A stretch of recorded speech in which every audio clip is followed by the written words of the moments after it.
Ben ritrovati dalla redazione. Un uomo di 68 anni è stato colpito da un malore mentre si trovava con la sua barca nel golfo di Trieste al largo di Grignano. I sanitari del 118, una motovedetta della Guardia Costiera, sono intervenuti per stabilizzarlo sul posto, trasportandolo in un secondo momento fino al porticciolo di Grignano dove gli attendeva un'ambulanza. L'uomo è stato trasportato in codice giallo a Catinara per accertamenti cardiologici. Notte movimentata tra Pasianna di Prato e Udine, tutto iniziato con un furto in abitazione. Ignoti sono entrati in una villa di via Torino rubando le chiavi di una Mercedes parcheggiata sotto casa. Poco dopo il veicolo è stato sottratto e la proprietaria, svegliata dal rumore del motore in avvio, ha dato immediatamente l'allarme al 112. La centrale ha diramato una nota di ricerca. Una pattuglia del nucleo radiomobile dei carabinieri di Udine impegnata nei controlli ha individuato l'auto sospetta in via Marsala.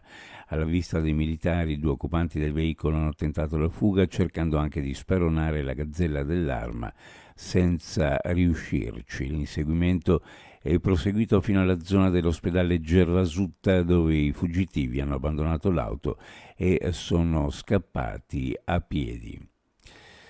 L'apprezzamento per l'uomo e per il professionista e l'appello affinché cessi il rinvio e si arrivi finalmente a una nomina considerata ormai indifferibile. Sono stati dello stesso tenore i commenti di categorie e operatori del porto di Trieste alla notizia dell'inchiesta giudiziaria che ha coinvolto il commissario e presidente in pectore della DSP Antonio Gurieri, iscritto nel registro degli indagati della Procura di Trieste per l'ipotesi di riciclaggio. Nessuno entra nel merito della vicenda giudiziaria, ma l'opinione condivisa dalla comunità portuale che l'avviso di garanzia che ha raggiunto Gurieri nelle scorse settimane non inficia in alcun modo la valutazione sulle sue competenze e dunque sull'opportunità di confermarne la tanto attesa nomina alla guida dell'autorità portuale.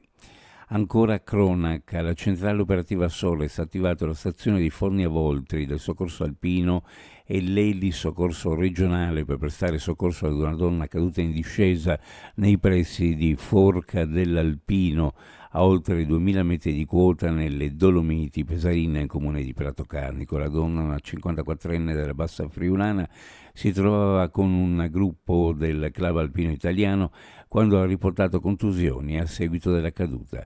6 tecnici del soccorso alpino erano presenti al vicino rifugio De Gasperi per una manifestazione e si trovavano pronti in piazzola per un eventuale supporto, ma non è stato necessario il loro intervento. L'equipe dell'elisoccorso, dopo essere stata vericellata nei pressi della Forcella, ha stabilizzato e imbarellato rapidamente l'escursionista, mentre l'elicottero ha fatto temporaneamente base a Sappada a causa delle nubi che si erano addensate sul versante friulano. La donna è stata infine lì trasportata all'ospedale di Tolmezzo. Le sue condizioni non sarebbero gravi. Uno sguardo alle previsioni meteorologiche per la giornata. Al mattino cielo variabile con maggiori schiarite verso la costa, nel pomeriggio rovesci e temporali che potranno interessare tutta la regione, ma con maggiore probabilità la zona montana e la pianura. Il passaggio dei temporali sarà veloce, ma qualche temporale potrà essere localmente forte. Soffierà vento moderato da sud o sud-ovest su costa e pianura.